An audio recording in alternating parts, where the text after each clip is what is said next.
Let's go. Game time. The standard is the standard. That's our motto. That's our creed. All right, everybody. Welcome to the Better Baby Daddy podcast. I'm one of your co-hosts, John Lakshmanan.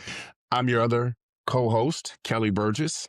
And today, B, we're going to talk about how, life can be difficult. There's no getting around that. But a lot of times we're our own worst enemy. Mm-hmm. And it's because of the fact that we don't have certain things in place to lighten the load for us. Today's episode is titled, Your Life's Not Really That Hard. You're just undisciplined. And someone listening right now is like, no, my life really is that hard. So it was like, wait, you just said life was hard, John. Well, no. Yeah, there's no getting around the fact right. that life can be very challenging at times. Yes. But we can reduce the complexity of life, the level of that challenge by putting certain things in place. Yeah. We're really good at making it more complicated, aren't we? Man. I know some cats out there, y'all have made life more complicated. And so today's episode is, 5 things we want to talk about that help you reduce that stress and make it a little simple for yourself. Hey, let's do it, man. Let's get in. Hey, well, before we get into those 5 key points, can you think of a time in your life where, because of a lack of structure, systems, habits, whatever you want to call it, life was crazy, challenging? Yes, it's funny because sometimes when it's crazy and you don't have good decision making and don't have good systems, you can make one change and it goes 10x crazy. You're already crazy, it's 10x crazy. So we talked about, several episodes ago, I think in our, kind of our origin stories, I told a story about us getting evicted. And so obviously, if you're in a position where you're even a candidate for that, there's some structures not in place. And then when it happens, it's super chaotic. You got 20 more times more things to worry about. So that's one thing that came to mind as you were loading that up for me. I was like, I know exactly where that happened. Yeah. But you learn from it and you do better and move forward. I can think one of the most chaotic times of my life was when my first BM and I split up.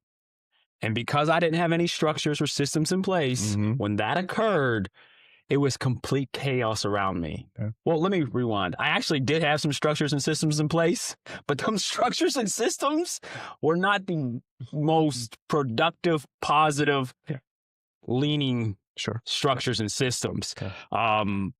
My system, my habits, the structure, and we'll break those down as we move through this.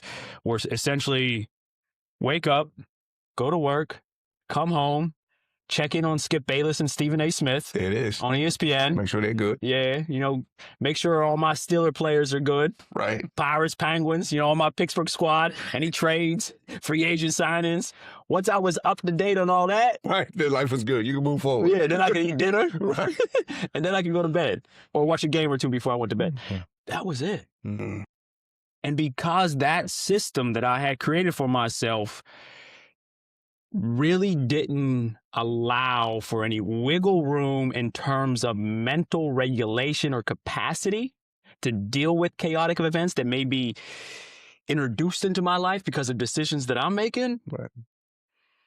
When that happened, when that chaos came, I was all over the place. Well, actually, no.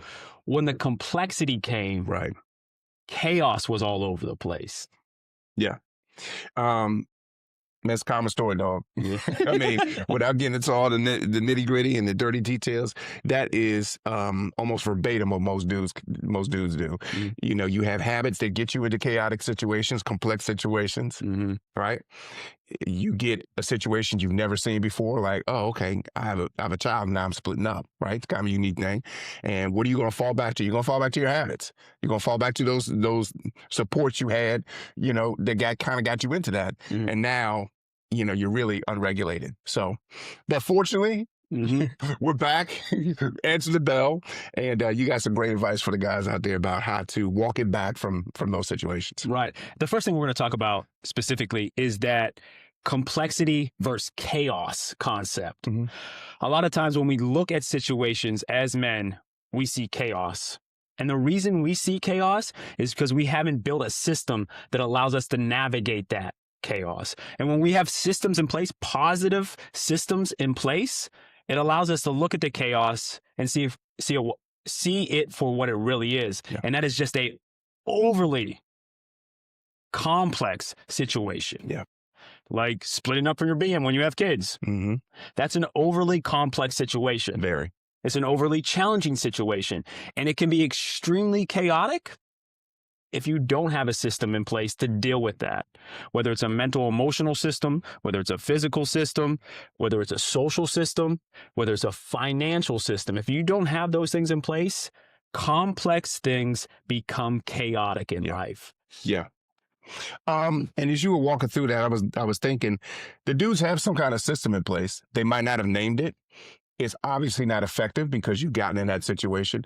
And if you're a baby dad and you're not getting better at parenting, you're not getting better at co-parenting, then the system you have is not good. I was talking with a common friend of ours the other day, and new father, just kind of asked him how things are going. And he said, yeah, man, it's an adjustment, man. And things are not as good with the mom. And I said, believe me, I understand that stress. When that kid comes, it's a stress test of your system. It's a stress test of your relationship with the mom. Yeah. And so that's all we're talking about is like, hey, analyzing what yours is, and then put some better ones in place. Absolutely. That's what's essential to do. Yeah. The author of Atomic Habits, James Clear, and I call him James because I've read his book so much. So we on a first name basis. Sometimes I'll be like, yo, what's up, Jay? What's up, Jay? JC. What's good with you, man? He talks about that we always fall to the level of our systems. Yes. So what is that system? And I want to break that down a little bit here. I like to take it a little further than James does in his book. And I've read it enough that I can do that. Okay. So I'm the expert today. Giving you some latitude. Huh? I like to think of the habits as those micro actions that we take on a daily basis. So we have to establish positive habits that allow for positive growth. Once those are established, the accumulation of all those habits become our system. So I might have habits around going to the gym, working out, and then coming home from the gym. That's my health and fitness system. I might have habits around how I spend money, how I save money, how I invest money. That's my financial system. So habits, systems, those systems then provide structure for my life. The output of habits, systems, and structure is discipline. So discipline becomes the output of those three things. Nice.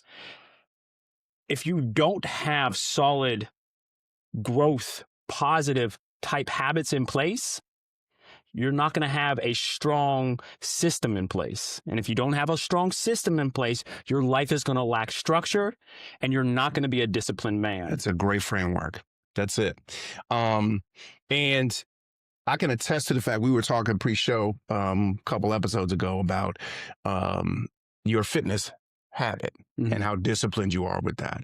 And you have the identity of a person who is, you don't just go to the gym, right? You have you've embodied the identity of a person who is fit. Like I take care of myself. Like that's my identity. But it goes back to those granular choices you talked about in terms of diet, in terms of preparation for going to the gym, in terms of, the structure of my workouts, how I keep track of that, right? So all those things lead to all of these other cumulative effects. And like you said, at the end, it's you're disciplined. And, we'll get to this later. And it gives you a lot of freedom to do other things because you stacked so many wins on a small level. And that's what we want the guys out there to do. It's just to learn a way to stack good wins. Yeah. So you end up at the end, a disciplined man who can, I think Clear somebody else talks about you're anti-fragile. You could take things that come at you because you just built up this resistance because of your habits and structures. Exactly. Well said, B. Yeah. For example, my getting to the gym process, those habits that I have in place, when I'm on the 5 a.m. schedule, when I got to be at the gym at 5 a.m., the night before, what are my habits? My habits are early bedtime. That's nighttime routine that allows me to get to bed early. It's the laying out of my gym clothes the next day. So as soon as my feet hit the floor and I look down, I see my gym outfit right there. Gym bag's already packed. and then I'm in my car and I'm ready to go. Depending on the amount of time I have in the morning, it's breakfast is made the night before. Sometimes I eat it on the ride to the gym. Protein shake is ready to go.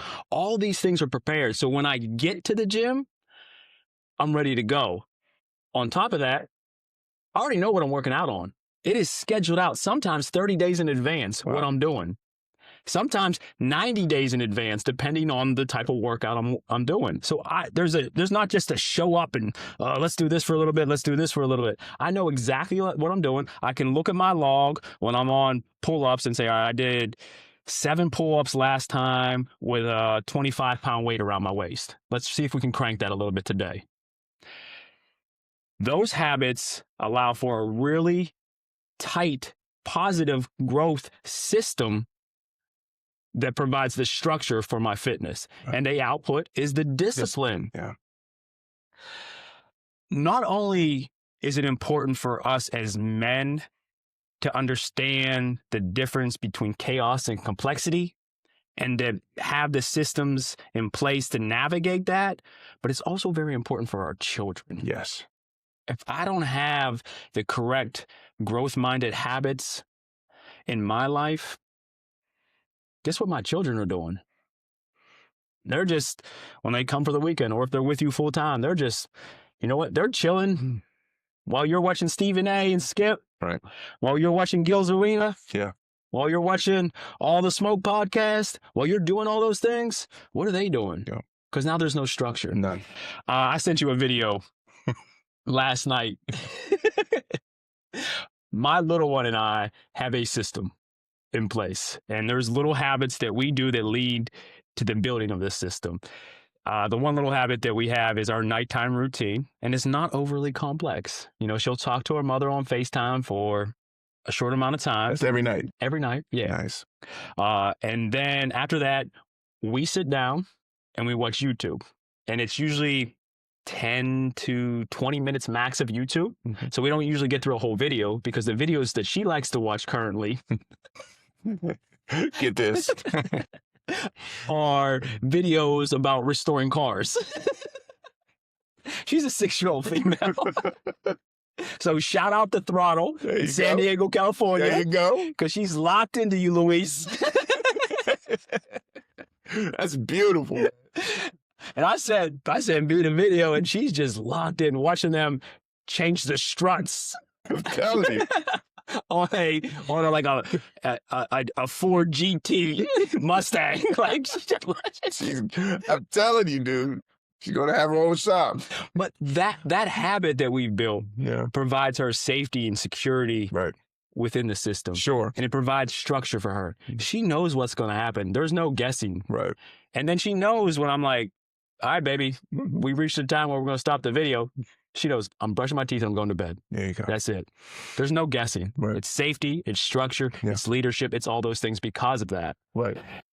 What that also does is it provides her with a routine for her emotions so she can navigate the night without being way up here where I'm not all of a sudden in the middle of, well, if she doesn't have a routine, right? I'll say this part. If she doesn't have a routine and then allow her to be on the iPad to 8:45, then in the middle of her watching her favorite video, I'm like, all right, bedtime. Right. And she's like, what? No, I want to. No. So those routines provide structure for children. They're so powerful. Yeah. And those routines are going to allow for the reduction of emotional volatility in your life and in their lives. Yeah. It removes the decisions you got to make. Yeah. You know, and, you know, we don't have a bedtime routine with our kids now. They're like 21 to 31. It's a little weird to come in and be like, you know, we sit beside the bed and read a story to you. But when they were small, one of the things that we used to do was I would give them this little drink, warm drink. It was just milk with a little cinnamon and some honey. It was called honey milk. And it would be like not even a quarter of a cup because they were all small and there was like 5 of them. And I don't want you getting up in the middle of the night or peeing in the bed. But they still remember that to this day. And it was that thing that you talked about. It was that structure. And this was in the midst of the initial breakup with their mom. So there's 5 little ones, and there's this breakup. But that routine helped them say, "Hey, I'm safe. It's time to go to bed. I'm gonna pop," and they love that. They still mention it today as adults. So Jess, lock into, doesn't have to be these big grandiose things, but like you said, stacking of those bricks leads to this feeling of security for your kids. It's all about the kids. It's you being the kind of man that can provide this sense of security and structure for your kids. So I love that story and framework, man. Yeah, man, it's good stuff. When we reduce emotional volatility in our lives, it not only benefits us, it's going to benefit our children. Those routines that provide that reduction in emotional volatility are so important. I don't even know how much more I can emphasize it. And all of the things that I've talked about so far today are connected. Like when we're talking about those habits that make up your daily life, that provide the systems for you, and then the structure, they're all based, that accumulation of those 3 things are your routines. When we don't have routines in place, we're constantly forced to make decisions about everything that happens throughout the day. When we're constantly forced to make decisions, we run into something called decision fatigue, decision friction. Dr. Andrew Huberman specifically, I knew what you meant. specifically speaks about decision fatigue. Right. And what decision fatigue is, for example, I wake up in the morning. I don't have a fitness routine. I don't have any fitness habits. I don't have any fitness systems. I don't have any fitness structure. Right, so but I want to get in shape. But I want to get in shape. Right. So I wake up in the morning. I'm like, I'm going to go to the gym today. Well, I can't go right now, though, because I only have an hour before I got to be at work. So that starts the fatigue process. Then while I'm driving to work, I'm like, what am I going to do? What am I going to do when I get to the gym? Wait, I don't even know if I can make it now. I have this thing that's going on later. And then I get to work and I'm thinking about it all day. I'm going back and forth. Should I go? Should I not go? What's happening here? Do I have time? And by the time 5 o'clock rolls around and it's time to get up from your desk, get in your car and drive to the gym, mentally you're exhausted. Right. Mentally you're drained. And guess what you decide to do? Not go to the gym. Not go to the gym. There you go, and you only got 1 gym shoe. Right? Or you back to like 4. or 1 gym shoe. Right? It's bad. So now you're working out in your church shoes. Right. But you might not even be working out because you don't have a workout routine in place. Right. So now you're just jumping from this to this. When you don't have routines, you're forced to constantly make decisions that lead to that mental fatigue. Yes. When you're fatigued mentally, you make very bad decisions and you can be volatile emotionally. Yep. And when we're volatile emotionally because we're mentally fatigued, our children will bear the brunt of that. They definitely will. They definitely and bear the brunt of our bad decisions. They both things. Yeah. So it's interesting. They pick up that it's okay to be willy-nilly. It's okay to just kind of, be on the fly. And then you got a whole system, a whole family system that's on the fly. Yeah. Just a beautiful story about the freedom that having those structures in place gives you. It just gives you brain space to do other things, to be creative, to take on unplanned stuff, or to be able to pivot quickly if you need to, because you have that other stuff locked in. It's like a program running in the background all the time. Quickly, last thing I want to make about these 2 points is I was listening to a podcast writing in the last couple of days called Moonshots. Really good techie type podcast. And they had Elon Musk on there. And this was filmed about a month ago. And anytime there's a interview with Elon Musk, he always talks about first principles. And first principles is basically taking something that may be complex and breaking it down to its fundamental level. So when we talk about systems and we talk about routines and we talk about the energy it takes to live outside structure, to live outside routines, our brain and our body become drained. So if we look at that problem of not having enough energy in life and we break it down, the goal of our brain and our body is to conserve energy. From a biological, evolutionary standpoint, that was the goal, is to conserve energy, right? Because we never know where our next source of energy is coming from. So we need to conserve as much as possible. So if I want to conserve as much energy as possible So I have energy at 8 p.m. to make a proper decision. So I don't pick up that phone and be like, oh, yeah, I'll be over there, baby. Yeah. So I'm making better decisions. The conservation of energy then requires routines in place. So I'm not making decisions all day long. Mm-hmm. Gentlemen, build positive habits that allow you to create systems that provide structure for your life. Right. And then you become a disciplined man. There it is. It's that simple. That's it. You know, an undisciplined man with no structures ends up in situations like we're talking about the last 20 episodes. Bottom line. Yeah. And I love our third point, because say you do all these things, you start to put these things in place. What is it really saying about you? It's really, when you have good structures and systems and habits in place that are healthy, productive for you and your kids, it's really one of the best forms of self-love and self-respect.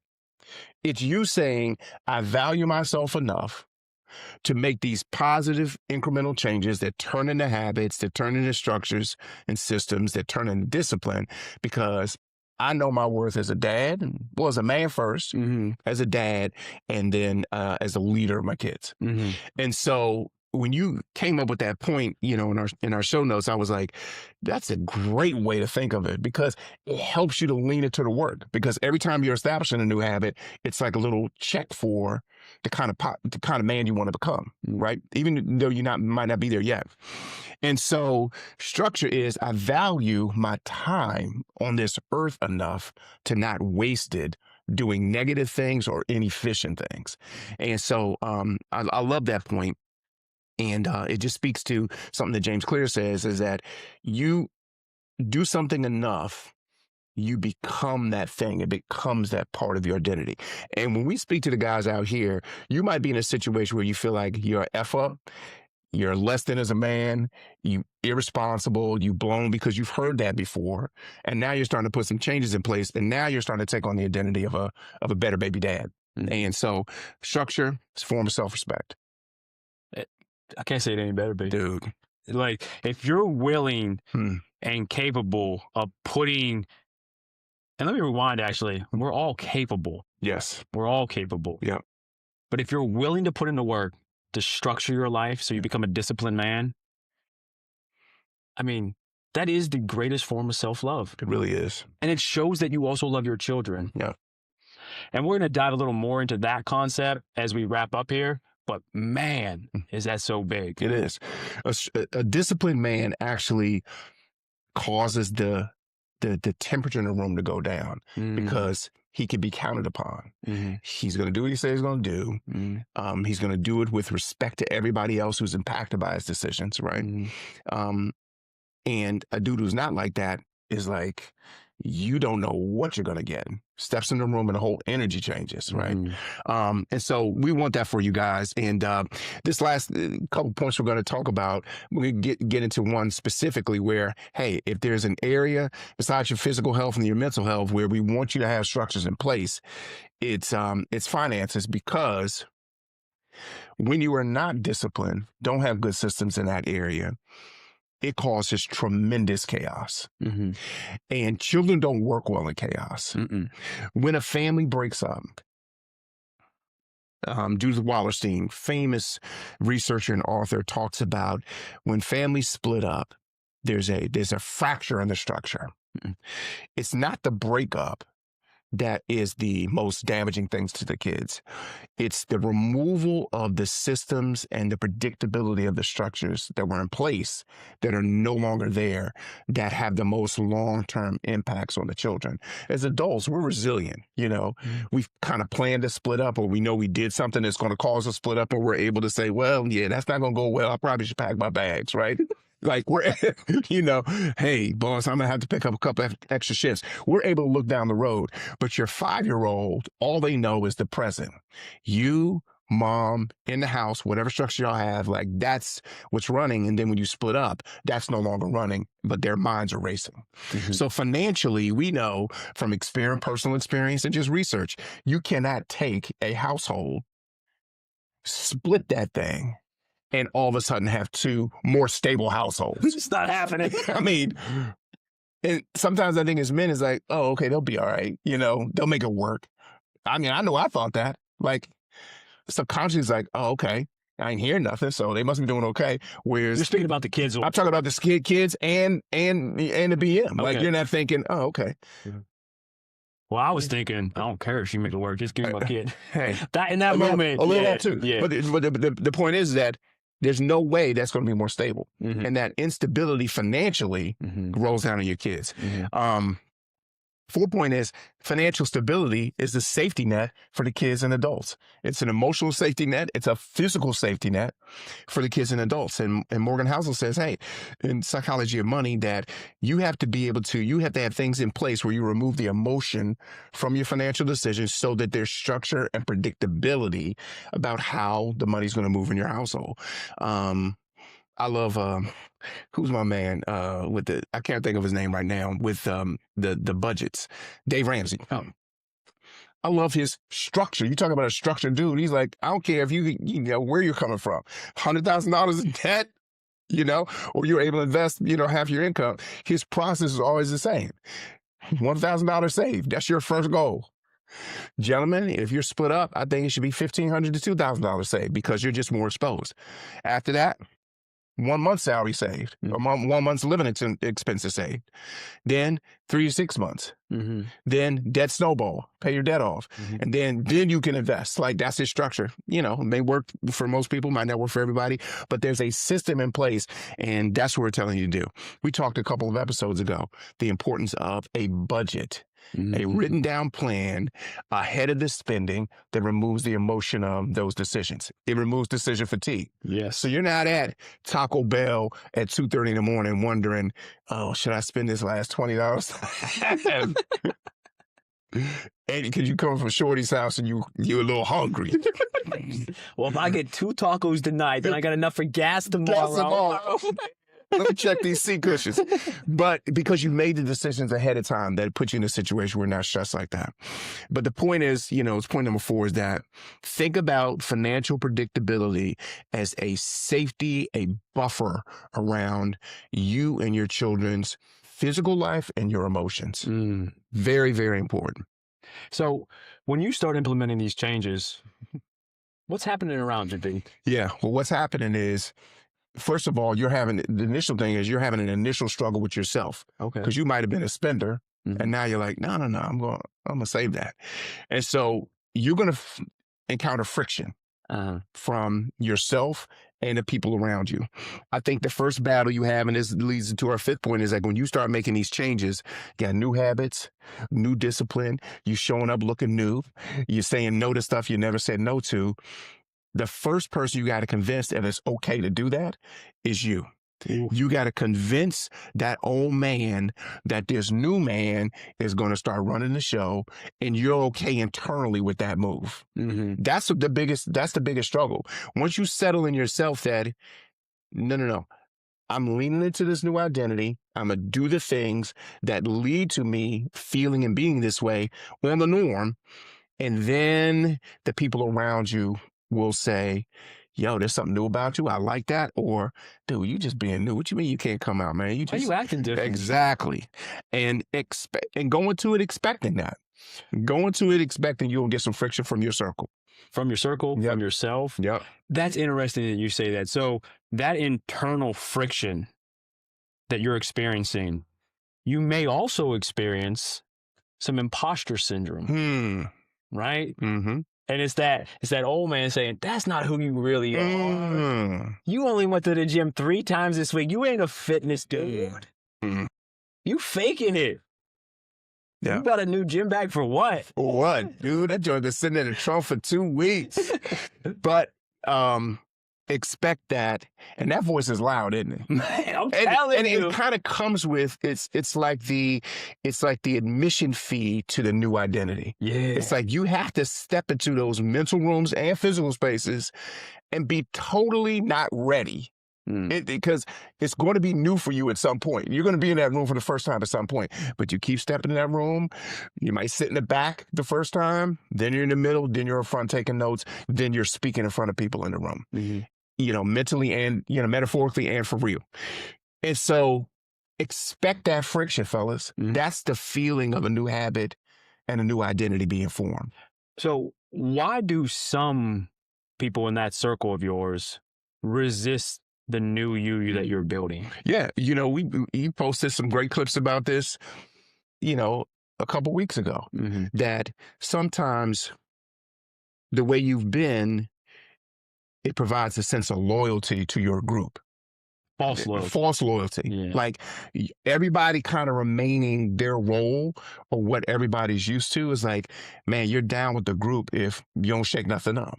You're always going to come up and be the party dude. You're always going to come up and be the drinker. You're going to be the one that's the hot head. Everybody's got their identity in the group.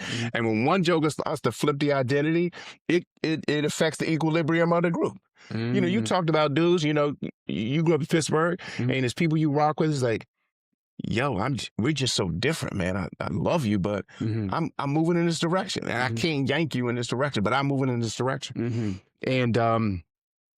And so you're gonna get some friction from people, but the ones who are real with you will be like, they'll push you towards that, or they'll bring resources towards you. Say, man, you said this the other day and it made me think about this. I saw this podcast, boom, boom, thinking of you, right? But the point is, some people will not be ready for the new you. They just won't. Your BM might not be ready for the new you because all she knows is you as the trifling Negro that got her in this situation that she's in. And you start showing up respectful, throwing a couple extra dollars at it, thinking ahead of the game when you was reactionary before. She be like, shit, what going on? He was some slick shit right now. Exactly. You trying to get my drawers, So, but fellas, keep going to work anyway. Keep making that new identity anyway. One of the things I want to do here is connect our first thing that we talked about today when we talked about the complexity and the chaos and how habits, systems, and standards allow us to see chaos as simply something that's very complex. To what you just talked about, and that is how when we're making changes, we encounter friction internally and externally. When that friction hits, it's going to burn a little bit.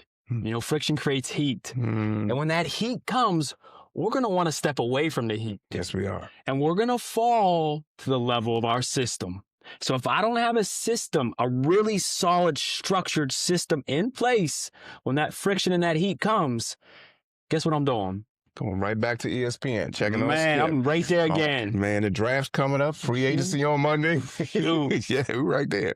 So when we first start out building those habits that allow for the system and allow for the structure, we really need to take our time, think through what habits are going to be beneficial to me, that are really going to push me in the direction of positive growth, and which ones do I not need? Because if I say, you know what, I can still go out once a week, but that once a week breaks the system, it's not for you. If that once a week allows you to avoid the heat and friction, it's not for you. Right. And I know that sounds very, very, what's that term? Overly extreme. Extreme, okay. But it has to be a foundation that you can build from. Yeah. And there is some room for some flexibility. Sure. So can we dive into that structure versus flexibility concept a little bit? Yeah, I think that, well, I'll just say this, and it leads to another point you're probably going to say later, is structure gives you freedom, right? When you know, hey, let's use a fitness example. Somehow, some way, I'm going to get 4 workouts in this week, right? So the structure is I work out 4 times a week. I'm a fit dude. I work out 4 times a week. Now, hey, baby girl gets sick. Car gets broken. You have an intense conversation with, your wife that requires 2 hours of time that you didn't think it was going to take. And so, you're up late at night, so that morning workout's not going to work. But because you have the structure of, I'm going to find a way to get 4 in, I'm flexible in how I achieve that. Andy Galpin says, hey, the goals are few, but the methods are many. So I might have, I had a late night conversation, intense fellowship with the wife. Instead of going to bed at 11:30, we go to bed at 1:30 because we had to resolve this thing before we went to sleep. So I'm not getting up at 5 o'clock and going to the gym because I know I'm going to be toast. But throughout the day, I can do 100 push-ups, and I can do 100, squats, body weight squats. So I've gotten something in, and mentally I'm going to check that off. Wasn't optimal, but it wasn't a day I'm just going to scroll and what was me because we had a fight the night You didn't before. allow it to snowball. No, you don't allow it to snowball. Like James Clear says, 2 days missing, that you're establishing a new habit at that point, right?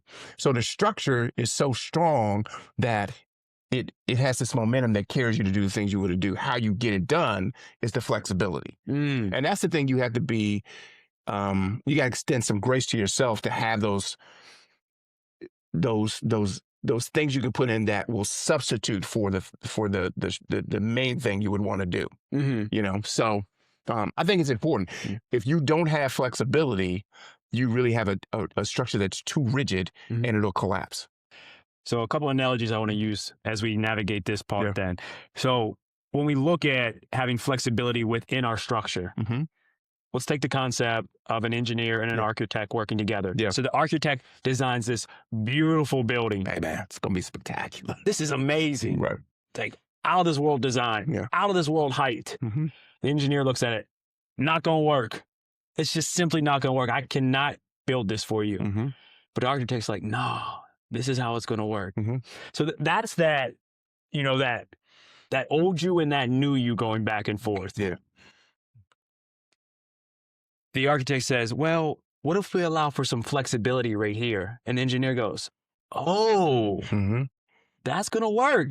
I can build this for you.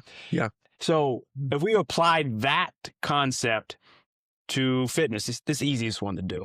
And you did it a little bit already.